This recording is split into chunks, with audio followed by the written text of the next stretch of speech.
Bienvenue et merci de nous suivre sur votre chaîne L'œil du Sénégal au service du peuple. Merci de vous abonner et n'oubliez surtout pas d'activer la cloche de notification. Avoir entendu le propos développé par M.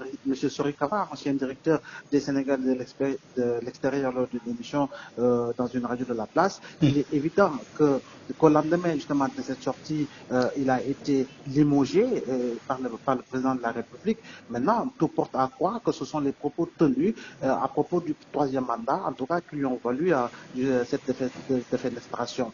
Le même jour, nous avons tous reçu justement le communiqué d'Alliance pour la République de Fatick.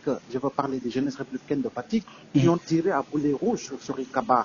Ils ont également abordé, ces jeunes ont également abordé dans leur communiqué justement la lancinante question du troisième mandat. Donc tout porte à croire que M. Sori Kaba a été limogé parce que tout simplement il a osé dire qu'en réalité que le président Macky Sall était à son second et dernier mandat, compte tenu justement en tout cas du contenu de la Constitution qui dit que nul ne peut exercer un mandat consécutif. Donc aujourd'hui, le discrédit est jeté sur M. Kaba. On lui pointe du doigt, on lui dit qu'il a fauté, mais à mon avis, il n'a fait que répéter des propos tenus par nombre et nombre de responsables au niveau de l'Alliance pour la République, pour ne pas dire de la coalition Benno Bokk Yakaar, autrement dit de la coalition présidentielle. Il n'a fait que répéter les propos tenus par le président de la République Macky Sall et président de la coalition Benno Bokk Yakaar, tout simplement. Mais là, est-ce que Sori Kaba devrait être l'agneau du sacrifice au lendemain justement de ce séminaire de la coalition présidentielle, séminaire autour duquel il a été dit qu'il faut éviter certains sujets? À mon avis, le troisième mandat ne peut pas être un sujet tabou dans une démocratie normale qui s'appelle le Sénégal. Le troisième mandat, on doit en parler compte tenu de ce qui se passe aujourd'hui en Guinée et compte tenu de ce qui pourrait se passer en Côte d'Ivoire avec Alassane Ouattara. Aujourd'hui, il est clair et évident que le président Macky Sall lui-même a eu à dire le jour du 31 décembre, lors de son face-à-face avec quelques journalistes de la place, qu'en réalité, ce débat était clos parce que la Constitution avait réglé le problème. Est-ce que cela veut dire qu'il ne faut pas dire la vérité au président de la République? Écoutez, dire la vérité au président de la République, c'est quoi? Nous avons tous entendu plusieurs fois le vice-président, le premier vice-président de l'Assemblée nationale, par ailleurs président du Parlement de la communauté des États de l'Afrique de l'Ouest, c'est-à-dire M. Moustapha Cissé Lo, dire à haute et intelligible voix qu'en réalité, entre lui et Macky Sall, c'était un contrat de 2 mandats. Donc, si Macky Sall s'évertuait à penser et briguer un troisième mandat, mais il lui fera face. Nous avons également entendu d'autres responsables au sommet, je dis bien, au sommet, dire qu'en réalité, le président Macky Sall, suite à sa réélection lors de la dernière présidentielle, qu'il avait commencé son second et dernier mandat. Je pense que c'est très clair et cela ne doit faire l'objet d'aucun doute. Aujourd'hui, je pense que le président Macky Sall, en bon démocrate républicain tel qu'il se dit, devrait lui-même clore ce débat en disant à tous les Sénégalais, écoutez, j'en suis à mon dernier mandat. Maintenant, si par extraordinaire, tout responsable qui parle du deuxième mandat est lynché par des responsables de l'affaire, des militants de l'affaire, j'allais dire des responsables de Benno, mais écoutez, on est en droit de se poser des questions en tant qu'observateur, en tant qu'analyste. Cher Seck, député à l'Assemblée nationale et responsable au Parti socialiste, a eu à dire récemment, il y a juste 2 semaines, dans le reste de la place, qu'en réalité, il appartenait à la coalition Benno Bokk Yakaar de décider ou non du troisième mandat du président de la République. Mais c'est une déclaration qui est grave, qui est attentatoire justement aux règles de déontologie politique, mais également aux règles démocratiques qui régissent un pays indépendant depuis 1960 et qui s'appelle le Sénégal. À mon avis, il faut être clair, précis dans ce que l'on dit. Et aujourd'hui, le débat autour du troisième mandat ne devrait pas s'installer, pour ne pas dire s'instaurer au Sénégal. Il faut que ceux-là qui sont au pouvoir, le président, son gouvernement, ses députés, ses directeurs généraux, ses présidents de conseil d'administration, etc., puissent dire aux Sénégalais, qu'en réalité, en 2024, Macky Sall sera le premier président sortant et arbitre d'une élection à laquelle il ne prendra pas part parce qu'en réalité, il aura respecté l'article 27 de la Constitution qui dit encore une fois que nul ne peut exercer 2 mandats consécutifs. Et je crois bien que c'est très clair. En tant que membre du gouvernement, est-ce qu'on peut dire que Sory Kaba, est-ce qu'il a péché dans sa communication en disant cela?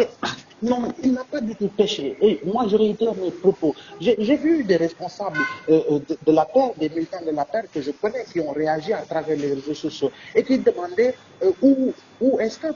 Kaba aura-t-il fauté dans sa déclaration, dans sa sortie. Je n'ai vu nulle part, je dis bien nulle part, et nullement une faute commise par M. Sory Kaba dans sa déclaration, consistant à parler justement des Sénégalais de l'extérieur. Il est normal que les débats puissent s'instaurer avec Boubacar Seye de Horizon Sans Frontières qui demande les chiffres qu'il a eu à donner.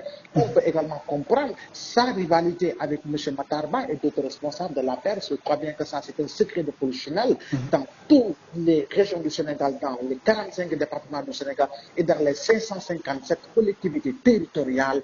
Il y a une crise de leadership et une guerre intestine entre hauts responsables de l'Alliance pour la République. Je crois bien que ça, c'est un débat interne à la cuisine interne, excusez-moi, de la redondance du parti au pouvoir. Maintenant, l'autre question, c'est une question centrale qui intéresse non pas la coalition présidentielle uniquement ou l'opposition, mais tous les Sénégalais de quelque bord qui se situent, que ce soit les 58,26% qui ont voté pour le président Macky Sall lors de la présidentielle, que les 42% qui ont voté pour les 4 candidats de l'opposition lors de la même présidentielle. Et pour ces Sénégalais qui auront 18 ans révolus en février 2024, ce débat les concerne tous. Il est impensable qu'aujourd'hui, que l'on puisse penser justement que l'effet Abdoulaye Wade pourrait se reproduire au Sénégal. Je pense que Ismaïla Madior Fall, qui était le ministre de la Justice, lors du référendum de 2016, concernant justement les réformes constitutionnelles que le Sénégal avait votées, je crois bien que autour de ces 15 points, lui-même a été clair concernant justement un éventuel 3e mandat. Maintenant, est-ce qu'il faut penser à des combinaisons politiques pour reprendre justement ce terme italien-là? Non, je ne le pense pas. Il faut impérativement que le Sénégal, à l'orée justement de la gouvernance pétrolière et gazière, puisse rester et demeurer un pays stable, un pays de paix. Et cela, les politiques ont un grand rôle à jouer, surtout ceux-là qui sont au pouvoir et qui doivent savoir retenir et comprendre une bonne fois pour toutes qu'au Sénégal, 2 mandats suffisent pour un président de la République parce que la Constitution a réglé ce problème. Est-ce que le limousine de Sory Kaba, cela veut dire que tout collaborateur ou peut-être membre du gouvernement qui s'aventure à s'exprimer sur le 3e mandat de Macky Sall va subir le même sort? Mais si tel est le cas, alors le doute va persister et véritablement l'odeur sera tout simplement nauséabonde. Si tel est le cas, parce qu'en réalité, il ne faudrait pas que l'on mette des sujets.